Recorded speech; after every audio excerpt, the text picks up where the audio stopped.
Welcome to People. I'm Shirley Lin.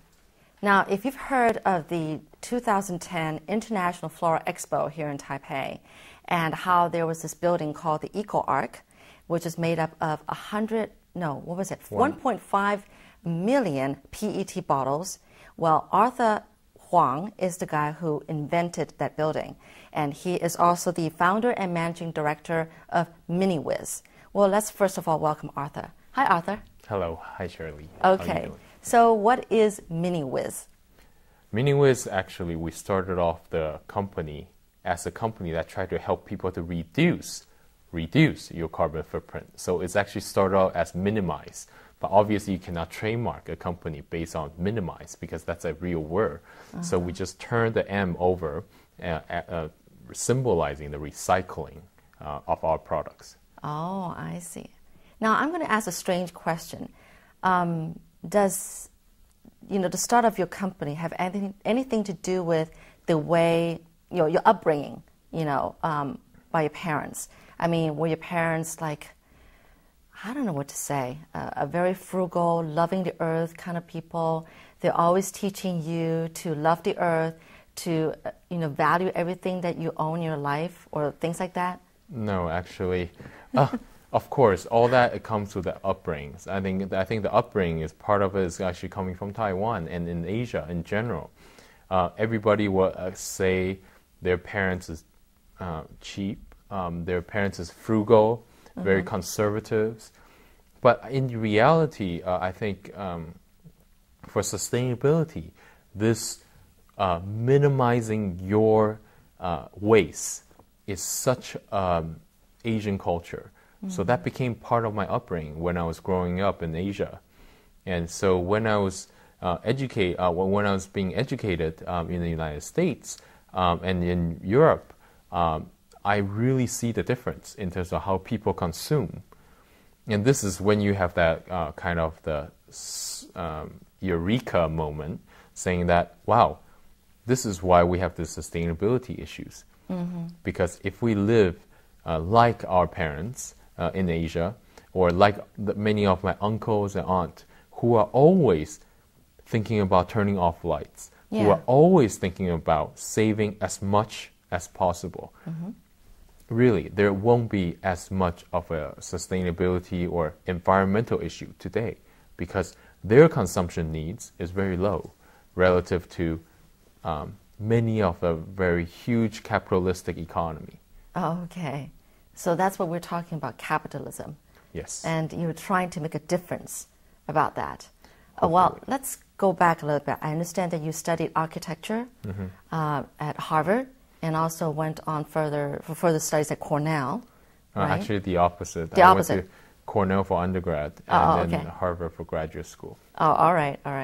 And then, so after you graduated, what did you do and what were you thinking? When I actually graduated from architecture school in Cornell, I actually work in product design firms, architecture firms.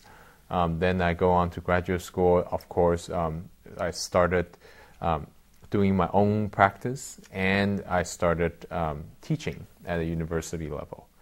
What were you teaching? Teaching also architecture. Architecture. And of course, my personal interest is this business strategy and how to innovate a sustainable business model initially. So you already had this mindset from the very beginning when you graduated because you're young. I'm sure that it was like in the last, I don't know, maybe 10, 20 years, maybe not 20 years. 15 years, the whole, yes. Okay, 15 years. When the whole world is coming to this conscience about loving the earth and cutting down on, CO2 emissions and that kind of stuff.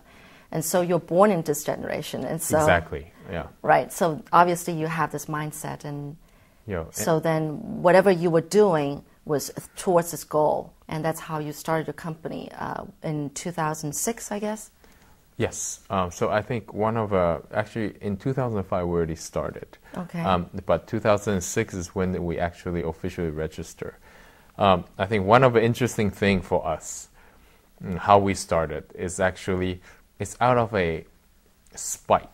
We're just angry at, I think, I personally think you can turn anger into a lot of things. We're angry that we're talking about sustainability, we're talking about all kinds of problems with environmental issues, but there's no solutions. So part of when I was teaching as a professor, I almost feel embarrassed talking about the problem because I cannot offer a solution. And one of the biggest revelation for me is when a couple of students in one of my class, after the class, I was walking behind them. They don't know I was listening to their conversations, and they were just saying that, I mean, this guy, they're just saying me as a young professor, this guy hasn't done anything. That's one thing, which is true. Okay. The second is, they say, where are the prototype? There are none. There are none out there. So I just thought, why? I'm so young. I mean, we have a lot of friends who have the same ideal. We should do something together that's actionable. Right. That's mean we can start the action now. So since I was young, I'm always more like the doing type. I like to make things happen. Good for you. So I don't like to talk about it. So we decided to start the company with a couple of friends.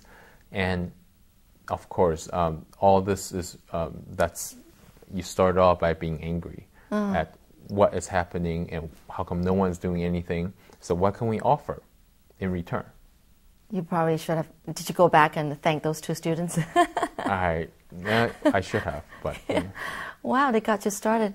That's great, because a lot of times people are just angry and they just pen it up inside. They don't do something about it, and it's actually hurting people around them. But you've done amazing things. You've really done amazing things. I mean, considering that you're young, what I was amazed is that you're young and you're actually putting all this, everybody's just talking about it, what people should be doing, but then nobody's really doing it. But you're someone who's doing something, and at a young age. And I feel like you must have a very good upbringing to have this kind of mentality and making things happen.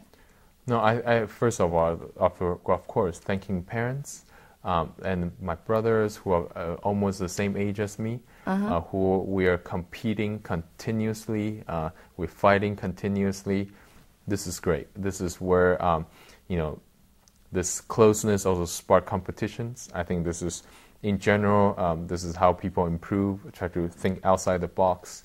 But I think there's something that's also very interesting, in this whole, I guess, the startup stories, is that there are a lot of very smart people out there. It's not just me who's thinking about the same issues. And there are a lot of powerful people who are thinking about the same issues.